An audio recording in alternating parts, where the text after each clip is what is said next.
Hi everyone, and welcome to Parsha with Passion. This week's Parsha is Parshas Vayera. And this week we are going to be talking about guests. Because Abraham, he had a tent with 4 sides to it so that he could welcome any guests that were passing by. He didn't want to miss any of them. And he would run out of his tent and he would say, please come in, let me feed you, let me take care of you, let's bless Hashem together. And that's how he would feed the perfect stranger. And we are his children, and having guests is a huge, huge part of our life. And it deserves to be spoken about. What's so crazy about having guests is that it's a given. It's a total given. Like, I don't know if you live in a Jewish community. If you're my Torah Anytime audience, you know exactly what we're talking about. If you're other people, you might not, but this is normal. You get a phone call, can you host 3 people? You might say, like, is it a couple? Do they have a baby? But you're not saying I need to do a background check on them. You're not saying no.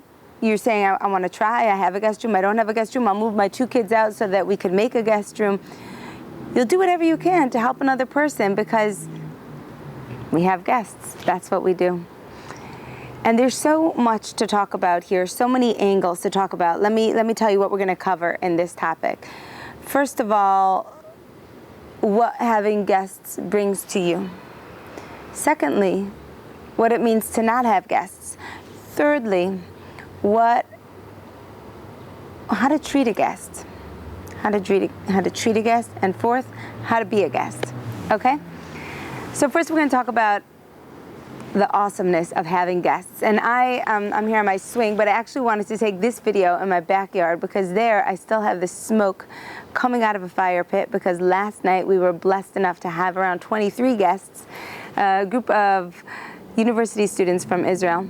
And how I met them was really cool. We were at the Havdalah of the Shabbos Project last year, and I was talking to one of them or to someone from their group because it was a whole big group standing around, and they said that they're touring. They do this thing where they learn and they beef up their Judaism in Israel, and they come to America, believe it or not, for their inspirational trip. And it's very inspirational for them because they get to see observant Judaism without any politics attached. They get to just come in with a fresh perspective and break down biases and prejudice, and it's an awesome organization. I think it's called Generations New York, or maybe that might just be the name of this trip. Beautiful, beautiful, out of Beersheba. So I said to them, listen, if you're in Baltimore, I don't know, I really don't even know what I was thinking. I said, why don't you come to my house? We have a fire pit in the backyard. We have a barbecue. We have a grill. You can make a barbecue. You can relax and enjoy. And they said, okay. All of a sudden, a few days later, I get a call. Yes, we're doing it. We're coming over. Them and their 20-something college students. So it was easy, really. Don't give me any credit. I bought hot dogs, and that's it. And they came and they grilled and they played their music and they sang and we spoke, and it was a gorgeous night under the stars. And this year they called again. So when they called again this year, they sent me an email. They're like, we're back. Can we come back again? I said, sure, because there was really no other answer. Like, I'm going to say no to 25 guests? I don't think so. But on the other hand, I'm having a Shabbaton this week. And on the other hand, I'm going out of town next week. And on the other hand, the following week is my retreat. So Thursday night basically didn't exist. You know, there really wasn't any time to prepare a barbecue and to actually get my house in decent order and get this thing ready. But it had to be done. It just had to be done because here's the deal. A guest is an oreach. Or means light, and the ches is 8. The supernatural number 7 is the number of nature. Everything is in 7s. The days of the week is in 7s. 8 is above nature. It's the day of the bris. Oreach. They bring the light of the supernatural to your home. I just read somewhere that's why when you have a guest, you can understand Torah more deeply. In those conversations, it's so rich because they're bringing with them a light. So, of course, this was a hilarious conversation with my husband. I got to tell you this. This was kind of funny. So, I'm saying yes, I'm doing the shopping, but then I had told my husband, but I didn't really psych him up. I just told him, like, we're going to be doing this. And then on Thursday afternoon, I said to him, so they're coming in 2 hours, and I think we need a few things. Like, I think we need ice, I think we need to get new gas for our grill. And he basically spent the next 2 hours running around slightly. Oh, he was a little frustrated because he likes to plan more, and I didn't give him so much planning by mistake. I really thought we're all on the same page. But he did it b'simcha, like his heart was happy to help, but also this is not quite the way he wants to do things, and he just came back from out of town and everything.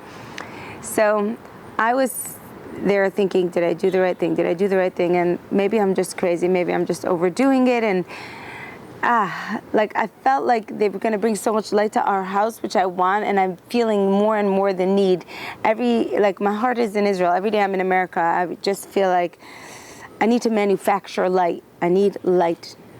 So they're going to bring light to my house, light to our world. I need it.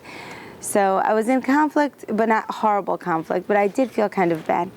And then we were standing around the fire, and all these young people are sitting in a circle. I got to speak to them for a while. That was beautiful. Their hearts were so open. And we spoke about how Hashem, he promised Abraham, he said, look at the stars in the sky. That's going to be your children. And I said, we are your children. We are the children. That's how we're all connected. How is it that you come to my house and you say, hey, can I use the bathroom? I'm like, we're family. We're children. We're the children. We're the family. So it was an amazing connection. And then they had a rabbi with his guitar there, so we were singing into the night. And my husband was enjoying it so much, so much. He was listening. He was in it, and it was chilly. He was standing there in his big fluffy coat, rubbing his hands, singing along by the fire. And I asked him. I whispered to him. I'm like, "Are you still annoyed? Are you still annoyed?" And or maybe I said to him, like, he was like, no. I said, yeah, I said to him, like, you always forget how much you enjoy this. And he said, yeah, and you always forget how much work it is. So I said, that's true. He said, because I do all the work. I said, that's true. So we had a good laugh. So what is my point over here, besides for a trip down memory lane till 10 hours ago, is that there is sacrifice involved. Either it's you, or it's your husband, or it's your whole entire family. There's a lot of work. There's a lot of preparation involved. There is a certain amount of presence you want to have when a guest comes, and that takes some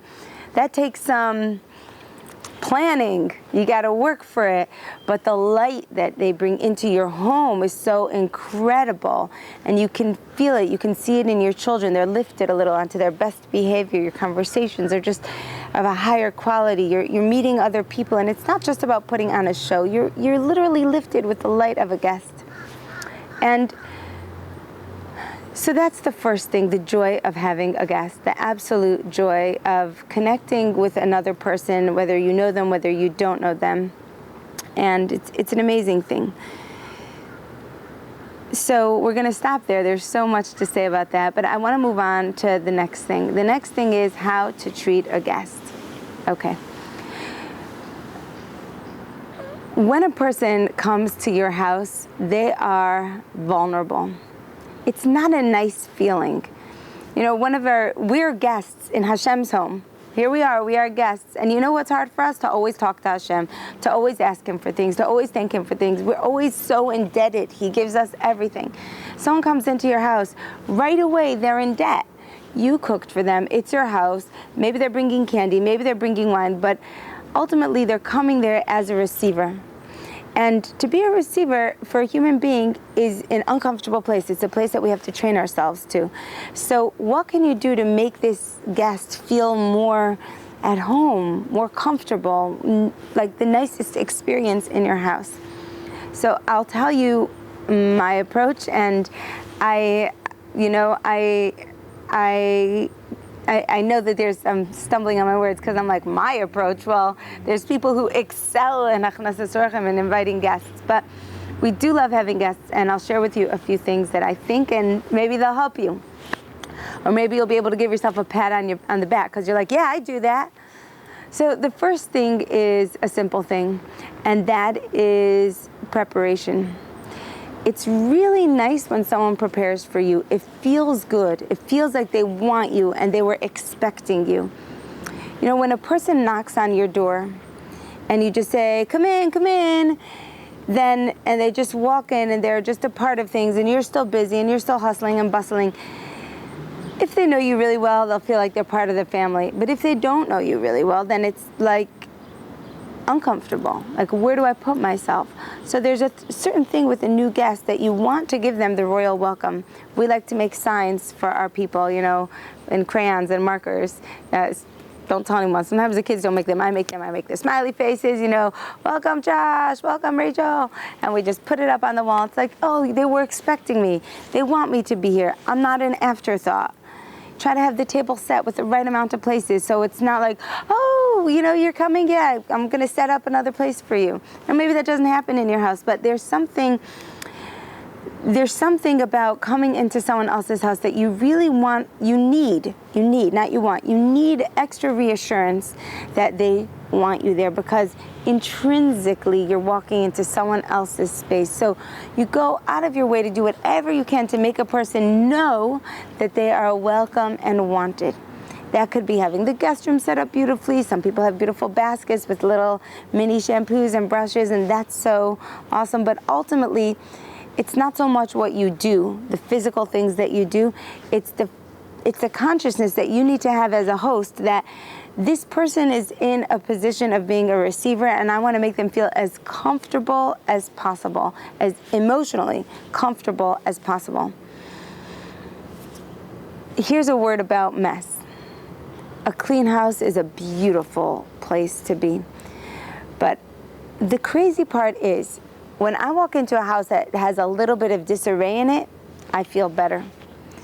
I just feel better. Now, it could just be my personality, but if it's your personality too, then you know what I mean.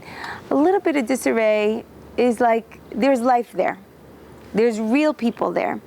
I don't have to be stiff. The household isn't stiff. And sometimes what holds people back from having guests is they think, my house is not in order.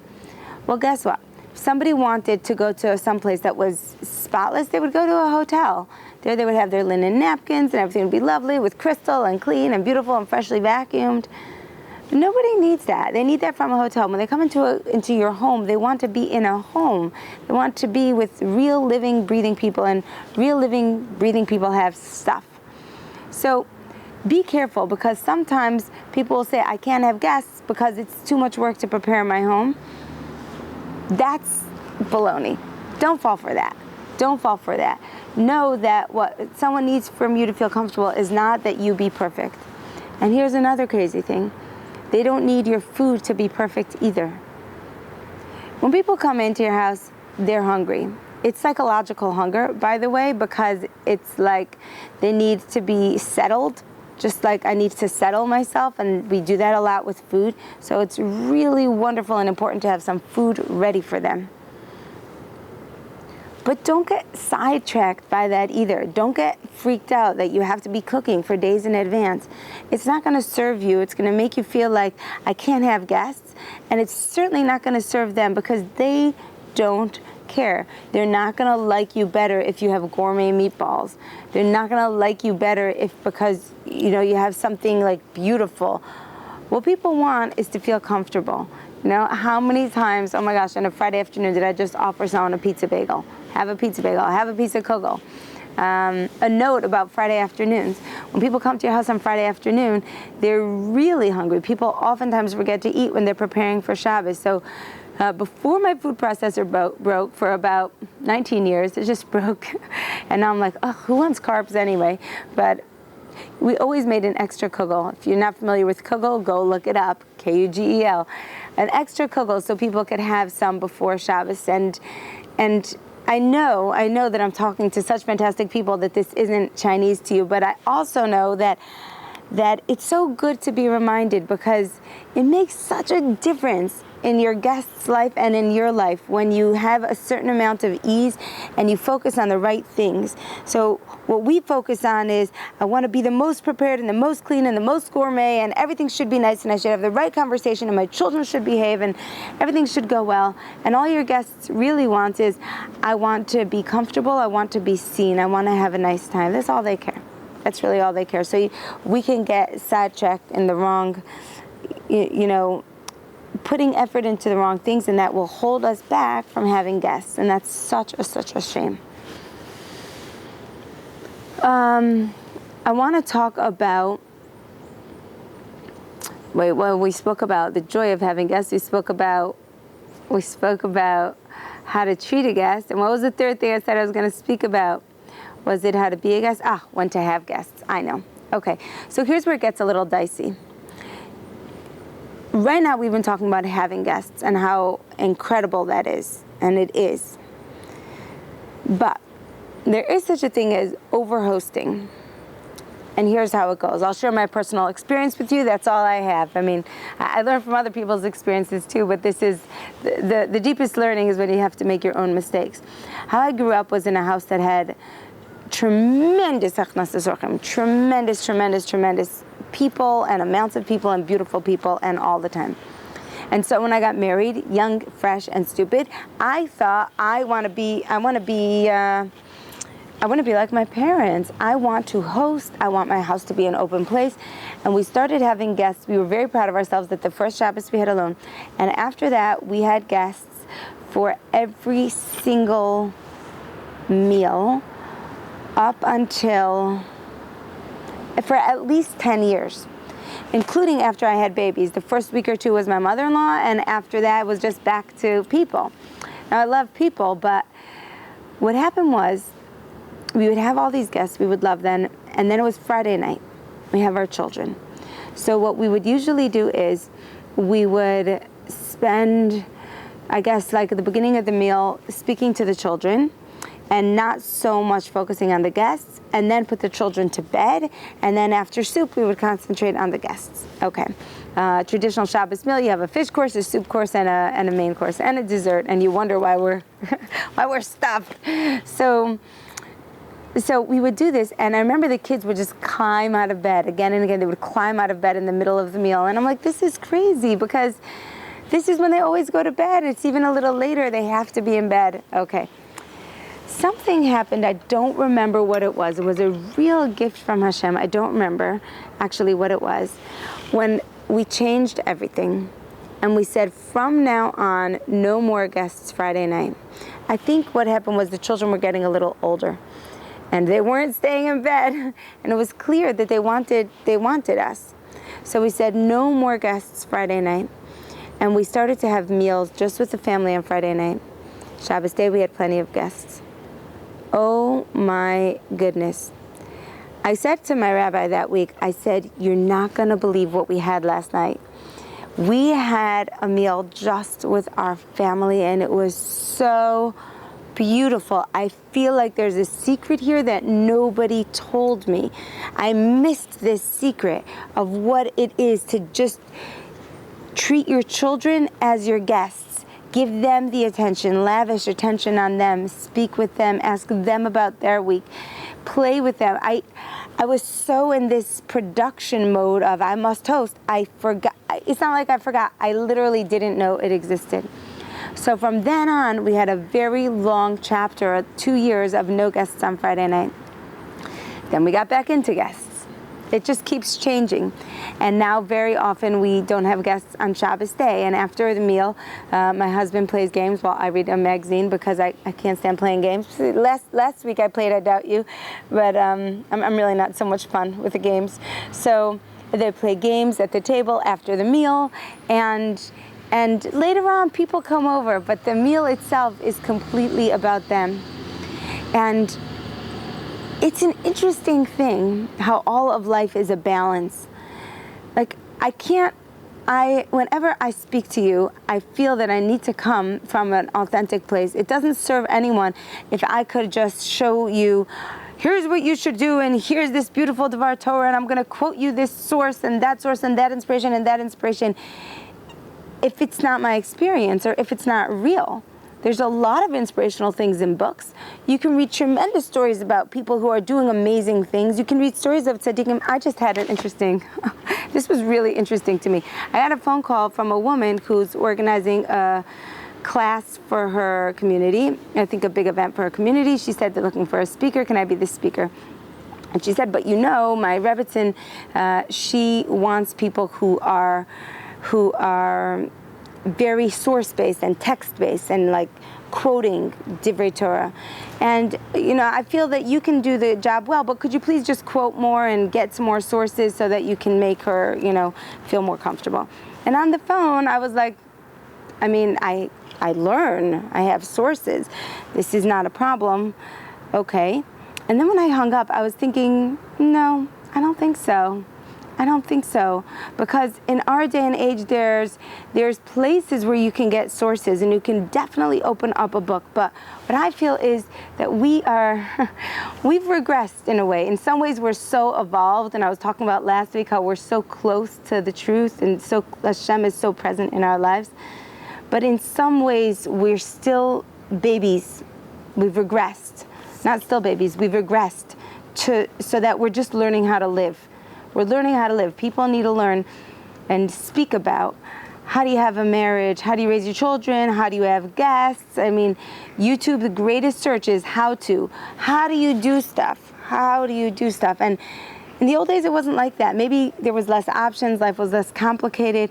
Maybe we just had, I think it was really less options. There was just more of a clear focus, and there was no credit card. So you were just living. It was like however much money you had, whatever your life circumstance you had, that's exactly what you could do. Now we have an infinite number of options for pretty much anything.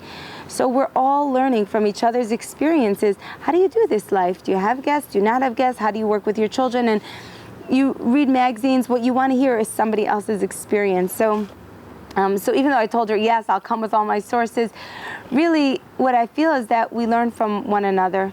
So that's why I'm sharing with you. I can't just say, it's the Parsha of Avraham Avinu, it's the Parsha of strengthening guests, because perhaps there's some of us out there, or some of you out there, that have a million guests and need to hear what wasn't in the Parsha, which is sometimes don't have guests.